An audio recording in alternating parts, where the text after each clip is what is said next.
I was 58 years old when I discovered that the man I had given my entire life to, the father of my only son, had betrayed me in the most unthinkable way. My name is Juliet, and for 40 years I was a wife, a mother, and the quiet keeper of a home that I believed was built on loyalty. But I was wrong. So wrong. The truth came to me, not in a thunderstorm, not in a dramatic confrontation, but in the silence of an ordinary evening, in the small details that had always surrounded me, yet suddenly began to look like weapons aimed at my heart. I remember that night so clearly. I sat at the kitchen table, the old clock ticking in a rhythm that felt almost accusatory, like it had always known something I had refused to see. Julian, my husband, had just returned from one of his so-called business dinners. He walked in with his tie loose, his cologne clinging too sweetly to his jacket. But beneath that expensive scent was something unfamiliar. It was floral brazen, and it clung to him like a confession he hadn't spoken. He collapsed into bed, leaving his shoes by the door, his phone on the sofa, and me with a silence that screamed louder than any argument we had ever had. When his snoring began, steady, heavy, cruelly peaceful, I moved around the house with the routine of a wife who had done the same dance for decades. I picked up his jacket, emptied his pockets, straightened the room. And that's when I saw it, the phone screen glowing with an unread message. For years, Julian had avoided email. He said technology wasn't for him, that he'd rather just call people the old-fashioned way. But there it was, an email waiting for him, taunting me. Against my better judgment, with trembling hands, I opened it. The words on that screen sliced me open. "You were incredible tonight, Dad." I froze. My breath caught in my throat. Dad. My husband, my son's father, being called Dad by someone who clearly wasn't our son, and in a way, no child should ever address a parent. Affectionate. Intimate. Wrong. My body felt ice cold, my mind screaming for answers. I told myself maybe it was a mistake, a cruel joke. But then came the receipt in his pocket, fresh from a steakhouse in San Antonio, a place he told me he hadn't been, a place tied to his memories of a different time. And on that receipt, 2 dinners, one expensive bottle of wine, the same wine he once bought for our anniversary years ago. The same wine he hadn't shared with me since. The walls of my life began to shake. But the most damning piece came when I stepped into the garage. His car still smelled of that foreign perfume, and inside the glove box my fingers touched something slippery. I pulled it out and nearly dropped it. A tube of lubricant. Used. Familiar yet alien, because Julian and I hadn't been intimate in years. He had told me age had stolen that part of him. So who was this for? I didn't need anyone to answer. My heart already knew. I stood there in that dark garage, the betrayal pressing against my chest like a crushing weight. I felt paralyzed, violated, but also strangely calm. My mind, sharpened by years of baking bread before dawn, by decades of enduring, began to spin. I didn't cry. I didn't scream. I simply put it back, washed my hands raw, as if I could scrub away the truth, and began to plan. The next morning, I hired a private investigator. I told myself I just needed clarity, needed to be wrong. But when he sent me the first photos, my worst fears didn't just come true, they grew monstrous. There was Julian, my husband of 4 decades, holding hands with Allison, my daughter-in-law, my son, Daniel's wife. My knees gave out when I saw the image. Allison, the girl I had welcomed like a daughter, the one I had taught to cook, the one who called me Mom. She was sitting in a restaurant corner with my husband, smiling, leaning close, his eyes on her with an affection I hadn't seen in years. Affection I thought he had simply forgotten how to give. I stared at those photos until my vision blurred. I watched the videos the investigator sent, replaying them like torture. I saw them at a hotel balcony, her head resting on his shoulder, his arm around her waist. I saw them kiss, and with each frame, I died a little. Because this wasn't just betrayal, it was a mockery of my life, my love, and my family. But the worst wasn't the affair. The worst came in an audio recording. Allison's voice, cold and sharp, calling me that old hag, demanding Julian hurry up with fake contracts to take my bakery, the business I had built from nothing. And then his voice agreeing, laughing, saying I trusted him too much. They weren't only stealing my family, they were plotting to steal the very bread from my hands, the legacy I had spent my life kneading into existence. In that moment, my grief hardened into something darker. I had been a wife, a mother, a provider. But now I would become something else. I would become the reckoning neither of them saw coming. I didn't sleep that night.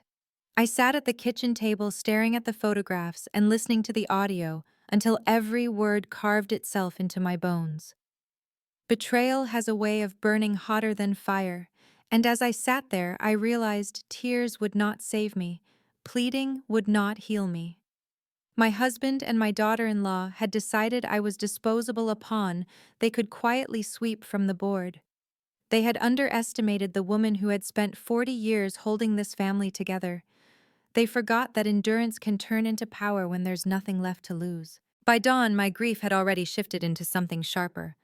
I thought about every morning I woke before sunrise to knead dough for my bakery, about the years I worked until my hands bled so my son could go to college debt-free, about the decades I gave Julian my loyalty while he planned my erasure. My whole life I had been the quiet one, the forgiver, the woman who swallowed storms just to keep everyone else safe.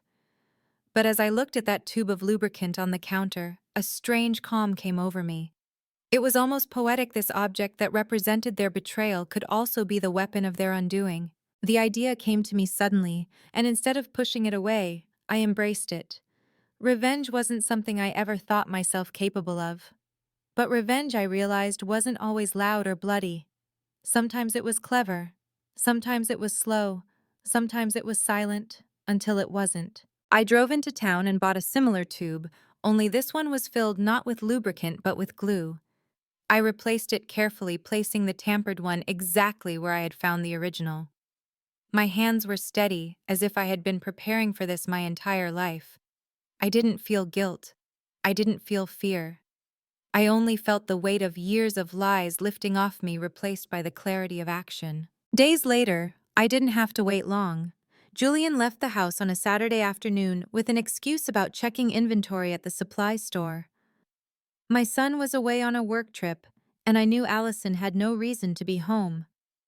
I sat by the window with my tea, pretending to read, my heart thudding like a drum. Hours later, the sirens cut through the evening silence. Red and blue lights reflected against my walls.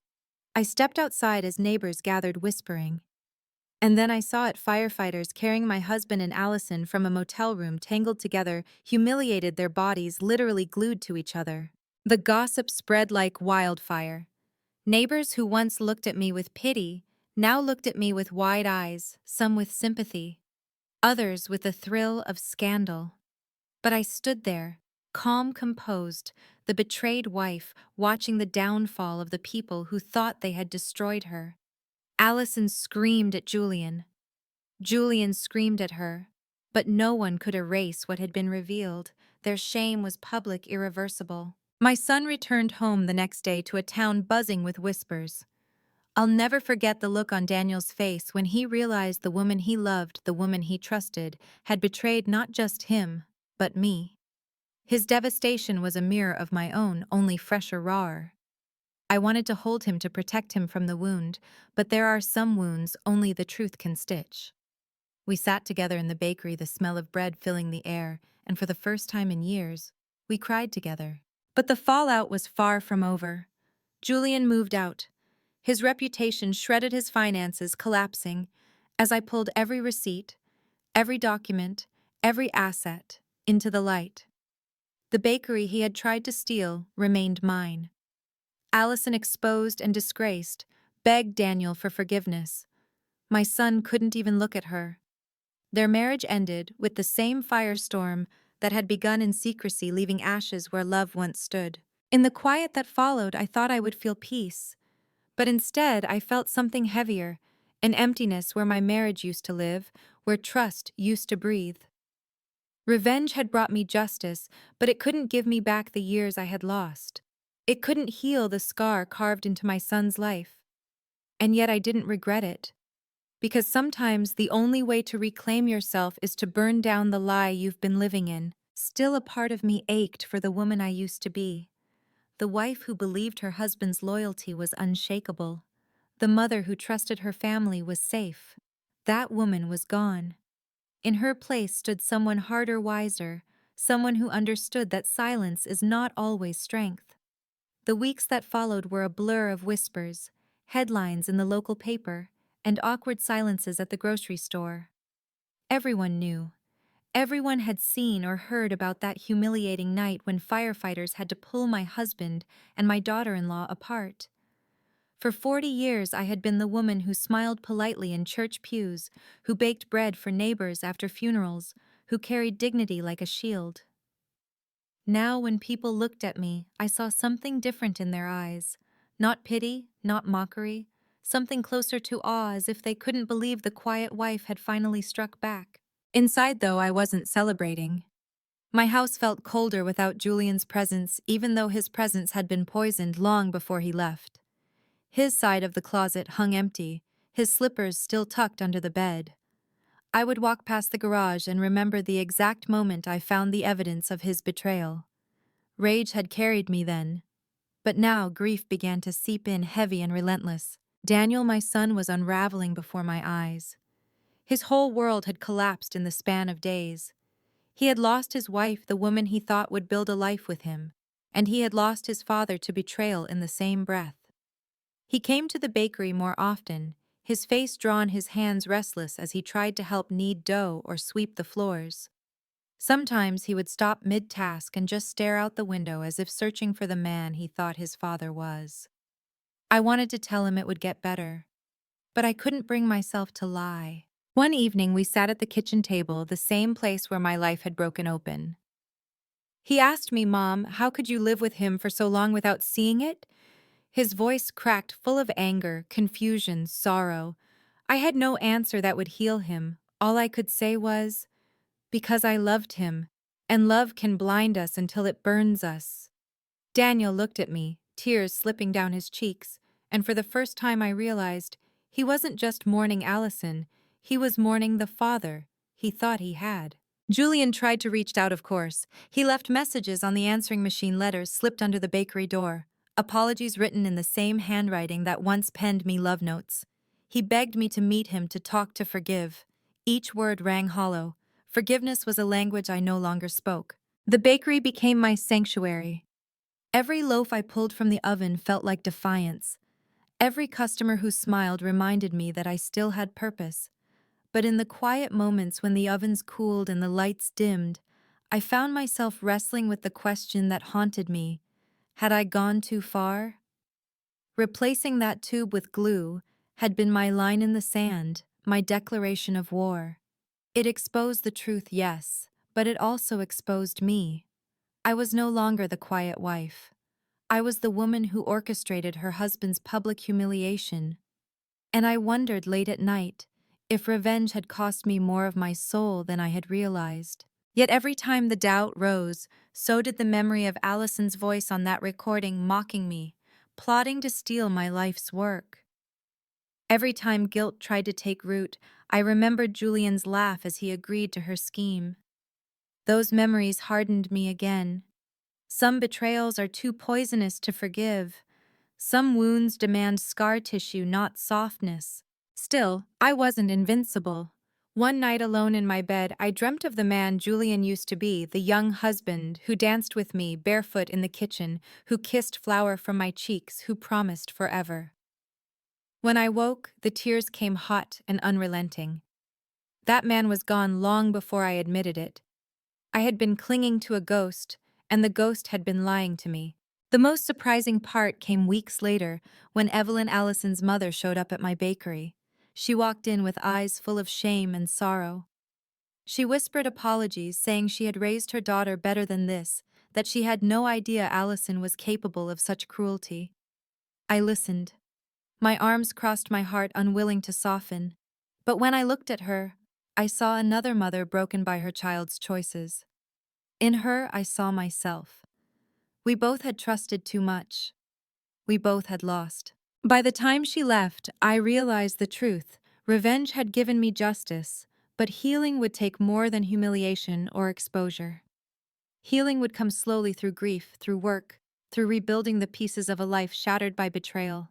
And yet a part of me still longed for something more, a final reckoning, a way to make peace with the ghosts of the past without letting them own my future. The day of the divorce hearing arrived like a storm I had been bracing for my whole life. I dressed simply, black skirt, white blouse, no jewelry but my wedding ring, which I planned to slide off in front of the judge and never wear again. Daniel sat beside me, his jaw clenched. His grief sharpened into a kind of protective anger. He had become my anchor in the chaos even though he was drowning too. When Julian walked into that courtroom, I barely recognized him. His once proud shoulders sagged, his hair thinner, his skin gray. But it wasn't age that had carved him down, it was shame. He avoided my eyes, avoided Daniel's, his gaze fixed on the table in front of him. Allison wasn't there. She had fled humiliated, living with her parents after Daniel threw her out of their house. Still, her absence was a presence, a ghost hovering in every corner of that courtroom. The judge asked the usual questions, his tone flat, efficient. Did I seek spousal support? No. Did I want to split the assets? Yes, fairly though, the bakery was mine untouched. Julian tried to protest, his lawyer muttering about contributions, but I pulled out the folder I had prepared, receipts, contracts, financial records, proof that I had built the business from nothing, long before Julian ever tried to steal it. The judge glanced through the papers and nodded. The bakery remained mine. Then came the moment I had been waiting for. The judge asked if I had anything to say. My heart hammered in my chest, but I stood, my voice steady, raw. For 40 years I was a wife. I gave my loyalty, my body, my soul to this marriage. And for 40 years my husband carried lies. He betrayed me with my daughter-in-law. He betrayed his son. He betrayed everything we built. I am not here for pity. I am here for freedom. I do not want his money. I do not want his excuses. I want only the right to walk out of this room no longer bound to the man who destroyed his own family. The room was silent. The judge looked at Julian, who had tears in his eyes, his lips trembling like he wanted to speak. But no words came. He just bowed his head. And in that silence I knew I had already won. When the gavel fell finalizing the divorce, I slipped the ring from my finger. I set it on the table and walked out, my son at my side. For the first time in decades, I felt light. Not happy, happiness felt too far away, but free. In the months that followed, life reshaped itself in ways I never expected. The bakery flourished, customers rallying around me, their support louder than the whispers of gossip. Some came just to see the woman who had stood her ground, who had turned betrayal into survival. Others came because the bread still tasted like love, like resilience baked into every crust. Daniel struggled, but slowly he found his footing. He moved into a small apartment near the river, started fishing again, a hobby he had abandoned years ago. Sometimes he would come by the bakery, smelling of salt and fresh air, and I saw glimpses of healing in his eyes. We spoke more openly than we ever had before, our pain bonding us in ways silence never could. Julian, meanwhile, became a shadow in town. I heard whispers he drank too much, gambled what little he had left, begged people for forgiveness they no longer cared to give. Once I saw him outside the church, sitting alone on the steps. For a moment I almost pitied him. But then I remembered Allison's laughter on that recording, his voice agreeing to betray me, and the pity vanished. Some men dig their own graves. My only mistake was not noticing sooner. And yet, in the quiet of my nights, I still wrestled with my choices. Had I gone too far, replacing that tube with glue, letting his humiliation become a public spectacle? Maybe. But then I would think of the alternative, that I might have stayed silent, swallowed the betrayal, let them take everything. No. Silence had already cost me too much. This was my way of reclaiming the voice I had buried for decades. One evening, as the sun dipped low and painted the bakery windows in gold, I wrote a letter to myself. It began simply, "You are not just a wife. You are not just a mother. You are a woman who survived." I folded it and tucked it into the old recipe book my grandmother had given me, so that one day, when I am gone, Daniel will find it and know that his mother did not break. She bent, she burned, but she rose again. And perhaps that is the truest revenge of all. Not the humiliation I orchestrated, not the divorce papers, not the whispers that followed Julian wherever he went. The real revenge was living, breathing, building again from ashes, and refusing to be defined by the man who betrayed me. Because in the end, betrayal is a thief. It steals your peace, your trust, your future. But what you do after, how you rise, how you reclaim yourself, that is what defines you. If you've stayed with me through this painful confession, thank you. If my story touched you, if you've carried betrayal in your own life, I hope you see that you are stronger than the people who tried to break you.